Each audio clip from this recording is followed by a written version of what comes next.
Avec les livres d'Éléphantine et de Renardeau, on peut expliquer à l'enfant son anatomie sexuée. J'avais cherché un tel livre lorsque ma fille était petite, et je n'ai trouvé que des livres qui expliquaient de façon erronée sa sexualité. Le clitoris était totalement absent, et la sexualité qui était expliquée était celle de l'adulte pour avoir des bébés. Pour moi, cela ne concernait pas la découverte que l'enfant a de son propre corps, et cela n'aidait pas à sa compréhension. Et si nous ne faisions l'amour que dans le but de se reproduire, nous serions vraiment très nombreux sur cette planète. Avec l'enfant, il ne faut pas associer la sexualité vécue par l'adulte à celle vécue par l'enfant. Alors, j'ai décidé d'écrire le livre d'Éléphantine. D'abord pour ma fille, et puis ce fut le début de notre série.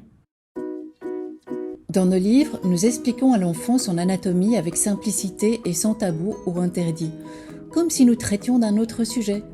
L'enfant qui prend plaisir à manger un bonbon, par exemple, autour duquel on pose un cadre. Nous développons ainsi les notions de plaisir, d'intimité à respecter chez les enfants comme chez les adultes, et de consentement mutuel. Il y a une volontaire similitude entre les deux premiers tomes, dans l'idée de construire des ponts plutôt que des murs entre les deux sexes. Nos livres sont écrits dans une perspective d'épanouissement et de prévention, afin d'aider la petite fille ou le petit garçon à mieux comprendre et connaître son anatomie sexuée, leurs similitudes et leurs différences pour mieux se l'approprier et contribuer à un monde adulte plus ouvert et égalitaire.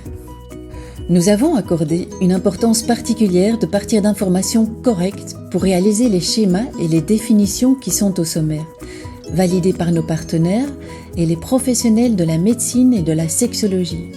Le clitoris est ainsi cité, expliqué et représenté. Il est bien là, il n'y a donc pas de raison de l'ignorer.